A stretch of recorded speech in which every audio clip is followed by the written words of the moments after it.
Someone once told me about a very special place out in northern Canada, where civilization meets the desolate tundra. There is a peculiar road that leads to this place. The road's official name is the Road to Nowhere, and I feel like the road has been calling me ever since I heard about it. The road begins in Iqaluit, the capital town of Nunavut, and ends in the tundra. Nunavut is remote. Its isolation from society can be refreshing and beautiful, but it also can be fatal. With significantly lower rates of life expectancy compared to the rest of Canada, Nunavut is no easy place to call home. The infant mortality rate is high, the accident rate is high, and the suicide rate is so high that in 2015, the coroner demanded that the health minister declare a state of emergency. Isolation can warp the human mind. There are no roads that connect Nunavut to the rest of Canada. Goods are brought in twice a year by ships when the waters are not frozen, and the lifestyle requires hunting skills, fishing skills, and gathering foods over the very hazardous terrain. Life is hard out there.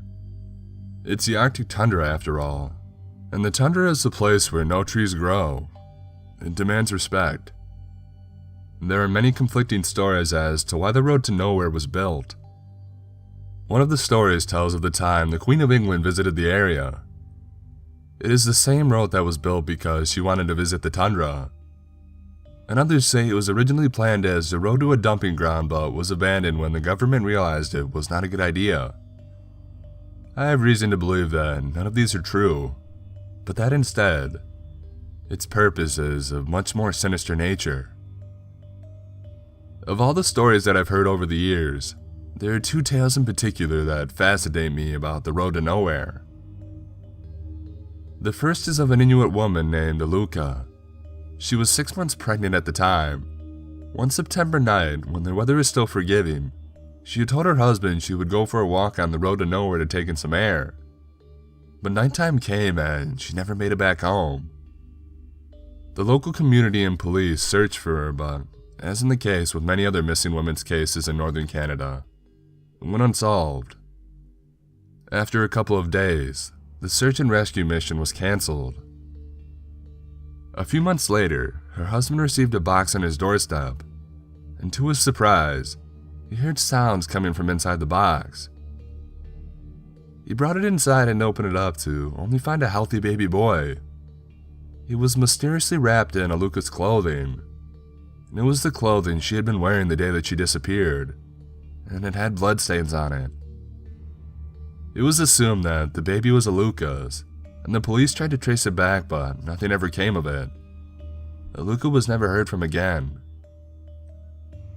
The second tale occurred one summer night when the weather had reached an impossible 18°C.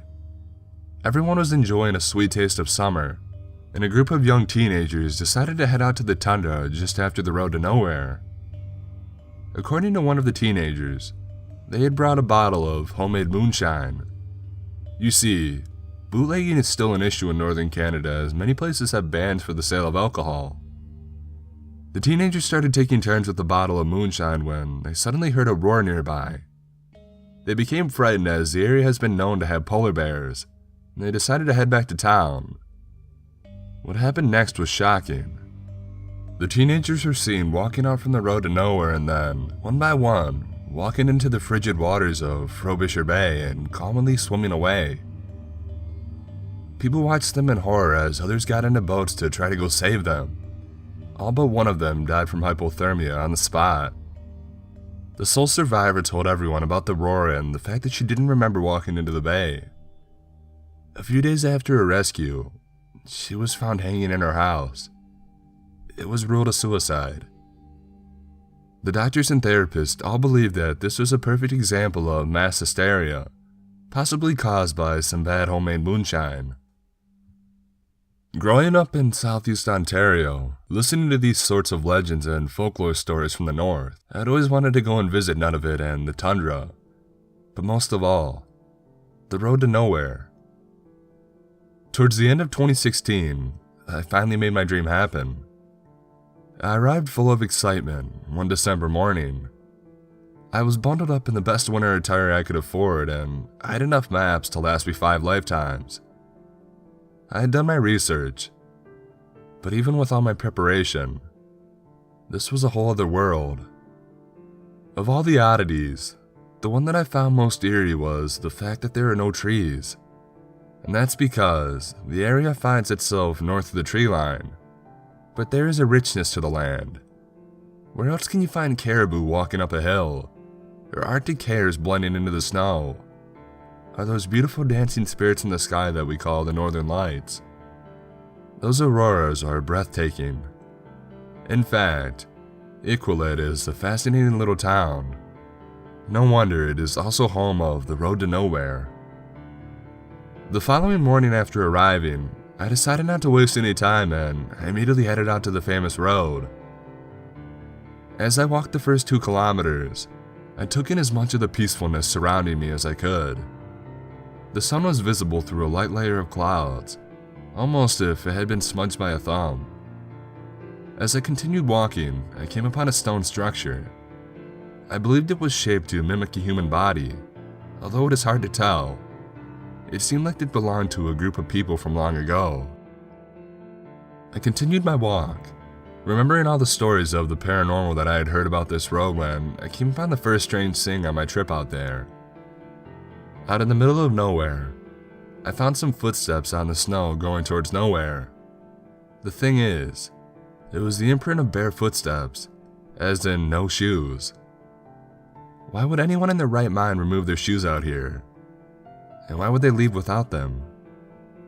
These peculiar things really gave the road a very post-apocalyptic vibe. Add to that the whiteness of the snow, the isolation of the tundra and the cold of the Arctic, and yeah, it's a pretty eerie adventure. After all this, you find an abandoned van towards the end of the road to nowhere, at which point, you've reached the real tundra. The one that is so vast in emptiness that you think you've reached the end of the world. I was standing there, enjoying the spectacular views of the place when I was suddenly startled by the sound of my phone ringing. I thought phone signals didn't reach the end of the world.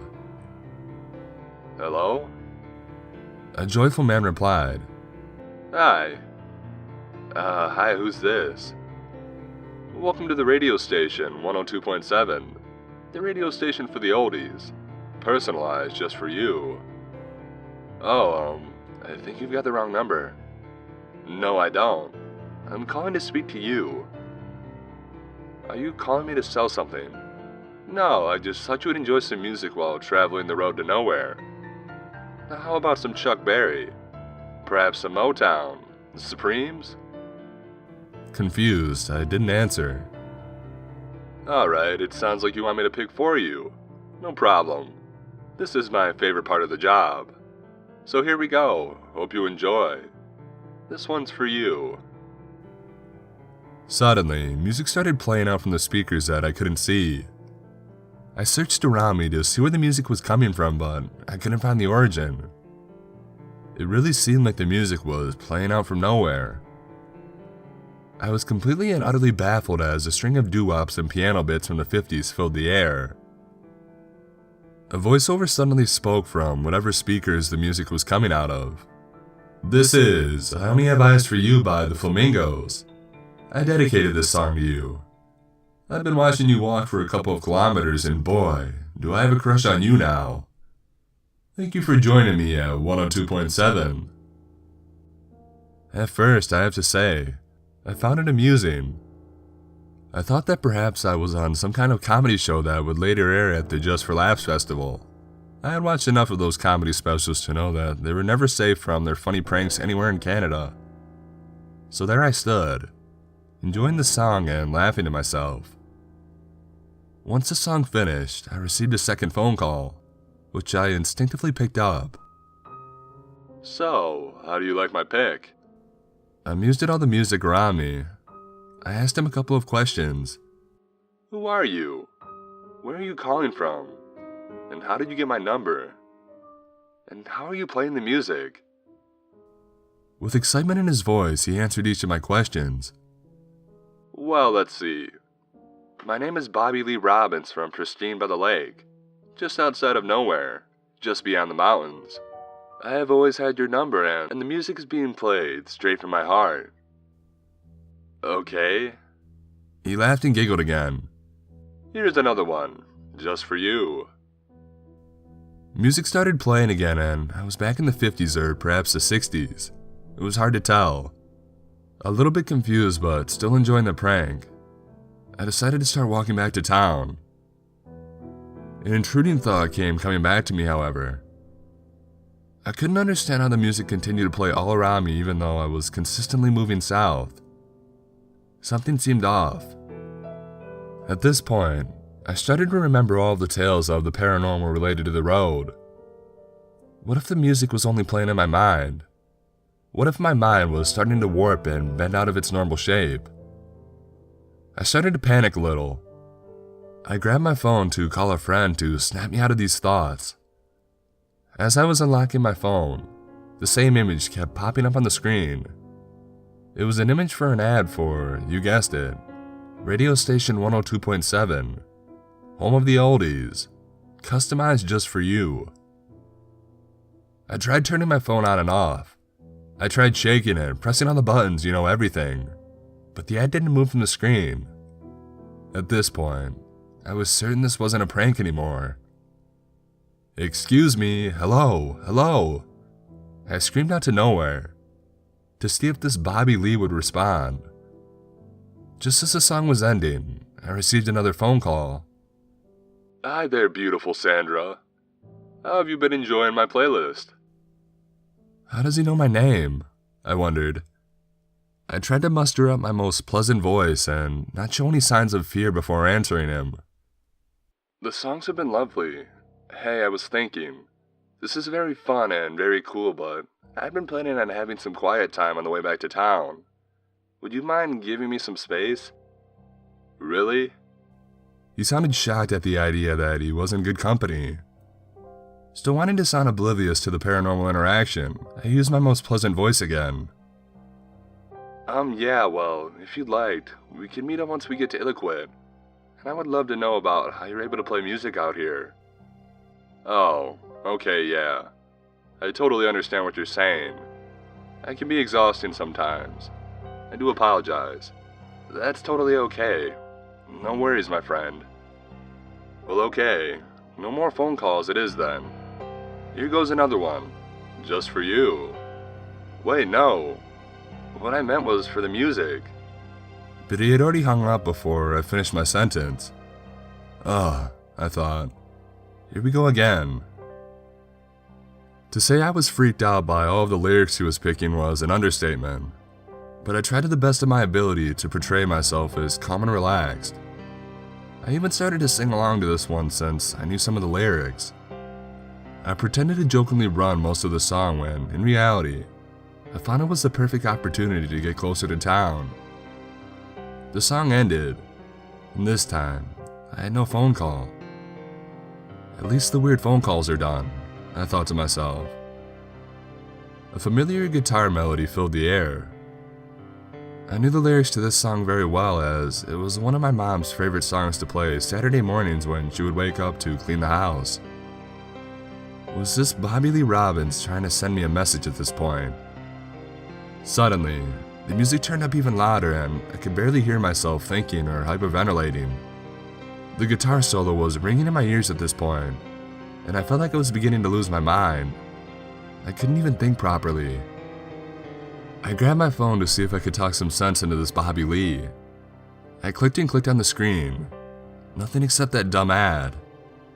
Trying to control my panic, I decided to just give the road a good run and maybe I could be back in town in about an hour or so. I ran to the sound of Hotel California's guitar solo, and to be honest, it's a good solo to get the blood pumping. That song is over 6 minutes long, and even after it ended, I continued running and Bobby Lee's playlist continued. Finally, the music was disrupted by his voice over the speakers. "Going for a run, I see." Catching my breath, I screamed back into nowhere.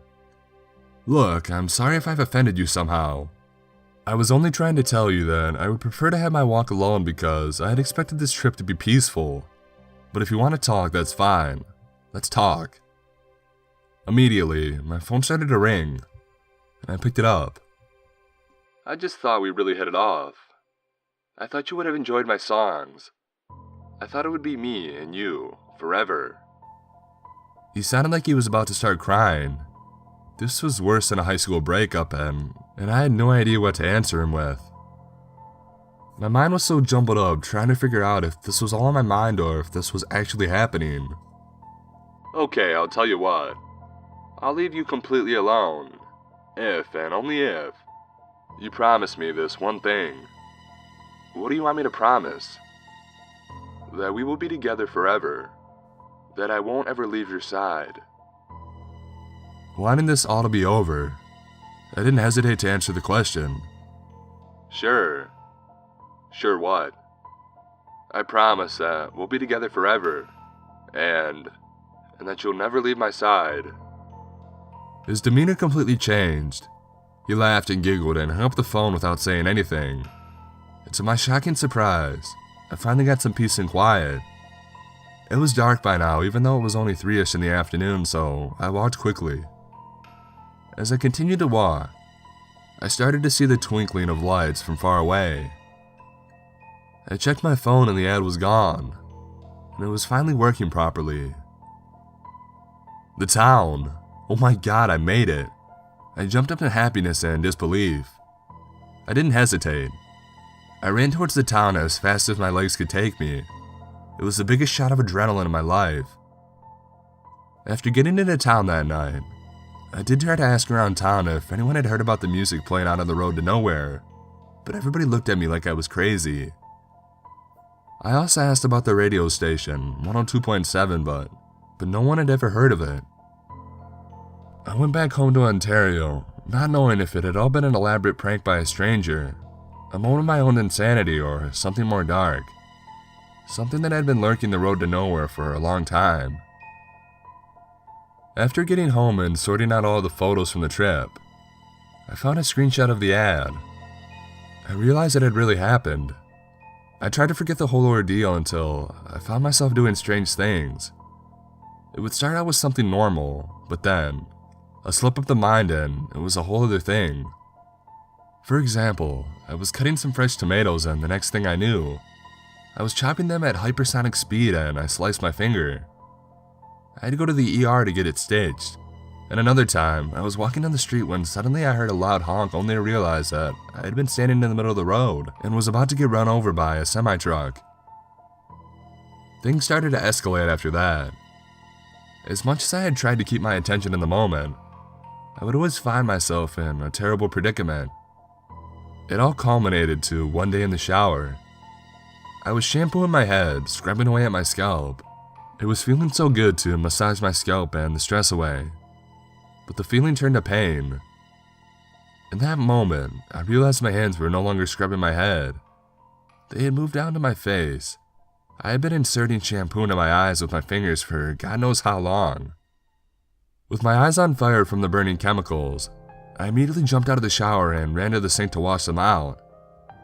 I washed them for a long time, and I had to wait for another 2 hours before the redness began to disappear. Sometime later that day, I went to check my eyes again in my vanity mirror to see if I could see any damage. I looked inside them, deep inside, but the more I looked, the more that I thought I saw something strange in there. I kept stretching the skin around my eyes, trying to get a better look, and suddenly, I saw something inside move. It was very subtle at first, but then I saw it move again. I realized that it wasn't just moving, it was blinking. Inside my eye, there was another eye looking back at me, and it didn't look human. I fell from my chair, my heart pounding, my head spinning, and my lungs giving out on me. I reached for my phone before it started playing music once again. Thank you for joining us. This is Screamin' Jay Hawkins with his wonderful love song, I Put a Spell on You in this one. This one is just for you. Sitting on the floor in horror, stuck in a flight or fight moment, I didn't do either. Instead, I curled myself into a fetal position and I cried myself to sleep. Maybe I had never left nowhere. Maybe I was still there, I thought to myself. The music played and played and played and played and played and played for days. But the thing is, even though it took me a couple of days, I finally understood. Bobby Lee loves me. He has been showing me through songs, but also through other things we do together that my family doesn't like. My family has tried to convince me there is something wrong with me, that Bobby Lee is not real. But they haven't seen what's inside my eyes. They haven't heard all the music he plays for me. Not wanting to give my plans away, I've agreed to go to a rehab center where I will be receiving therapy. What they don't know is that Bobby Lee and I are in love and are going back home. To the road to nowhere. The place where I belong.